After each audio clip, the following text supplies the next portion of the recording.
ವಿರುದ್ಧ ಫೈಟ್ ನಡುವೆ DCM DK full active ಆಗಿದ್ದು ದೆಹಲಿ ದಂಡ ಯಾತ್ರೆಯನ್ನ ಮಾಡಿದ್ದು ರಾಜ್ಯದ ಬೆಳವಣಿಗೆಗಳ ವರದಿಯನ್ನ ಕೊಟ್ಟಿದ್ದಾರೆ. ವೇಣುಗೋಪಾಲ್ ಸುರ್ಜೇವಾಲಾ ಅವರನ್ನ ಭೇಟಿಯಾಗಿ ಮಹತ್ತರ ಬೆಳವಣಿಗೆ ಅಂತೂ ದೆಹಲಿ ಮಟ್ಟದಲ್ಲಿ ನಡೆಸ್ತಾ ಇದ್ದಾರೆ ಡಿಸಿಎಂ ಡಿಕೆ ಶಿವಕುಮಾರ್. ಈಗ ಸುರ್ಜೇವಾಲಾ ಹಾಗೆ ವೇಣುಗೋಪಾಲ್ ಅವರನ್ನ ಮಾತನಾಡಿಸಿ ಒಂದಷ್ಟು ರಾಜ್ಯದಲ್ಲಿ ಏನು ಆಗ್ತಾ ಇದೆ, ಸಚಿವರುಗಳ ನಡೆ ಹೇಗಿದೆ,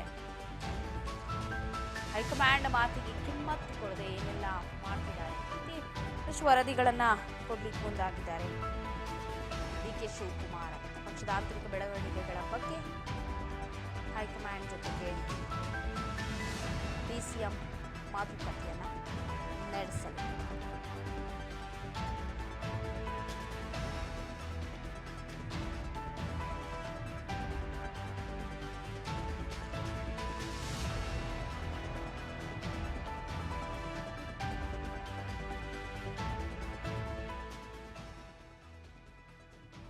ಸಾಕಷ್ಟು ಕುತೂಹಲಕಾರಿ ಬೆಳವಣಿಗೆ ಅಂದರೆ ಏಕಾಏಕಿ ಡಿಸಿಎಂ ದೆಹಲಿ ದಂಡಯಾತ್ರೆಯನ್ನ ಕೈಗೊಂಡು ಅಲ್ಲಿ ಪಕ್ಷದಲ್ಲಿ ಏನಾಗ್ತಾ ಇದೆ, ಆಂತರಿಕ ಗೊಂದಲಗಳು ಅಥವಾ ಒಂದಷ್ಟು ಬಣ ಬಡಿದಾಟಗಳಾಗಿರ್ಬೋದು, ಸೊ ಎಲ್ಲ ವಿಚಾರಗಳನ್ನ ತಿಳಿಸೋದಿಕ್ಕೆ ಅಲ್ಲಿ ಮುಂದಾಗಿದ್ದಾರೆ ಅಂತ. ಸೊ ಹಾಗಾಗಿ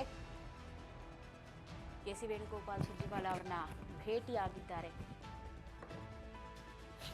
ಡಿಕೆ ಶಿವಕುಮಾರ್. ಪಕ್ಷದ ಆಂತರಿಕ ಬೆಳವಣಿಗೆಗಳ ಬಗ್ಗೆ ಕೂಡ ಡಿಕೆ ಮಾತುಕತೆಯನ್ನ ನಡೆಸಿದ್ದು ರಾಜ್ಯ ಕಾಂಗ್ರೆಸ್ನಲ್ಲೆಲ್ಲವೂ ತಾರಕಕ್ಕೇರಿದೆ ಪಟ್ಟದ ಆಟ ಅಂತ ಹೇಳ್ಬೋದು. ದೆಹಲಿಯ ಭೇಟಿ ಬಹಳಷ್ಟು ಕುತೂಹಲವನ್ನು ತಂದಿದೆ. ಡಿಕೆ ಶಿವಕುಮಾರ್ ಕುರ್ಚಿಯ ಜಟಾಪಟಿ ನಡುವೆ ಡಿಸಿಎಂ ಡಿಕೆ ದೆಹಲಿ ಭೇಟಿಯನ್ನ ಮಾಡಿದ್ದು ವಿರೋಧಿಗಳಿಗೆ ಎಲ್ಲೋ ಭರ್ಜರಿ ದಾಳವನ್ನ ಉರುಳಿಸೋದಕ್ಕೆ ಡಿಕೆ ಮುಂದಾದ್ರ ಅಂತ. ಸೊ ಹಾಗಾಗಿ ಇವತ್ತು ಸುರ್ಜೇವಾಲಾ ವೇಣುಗೋಪಾಲ್ ಅವ್ರನ್ನ ಭೇಟಿ ಮಾಡಿದ್ದಾರೆ.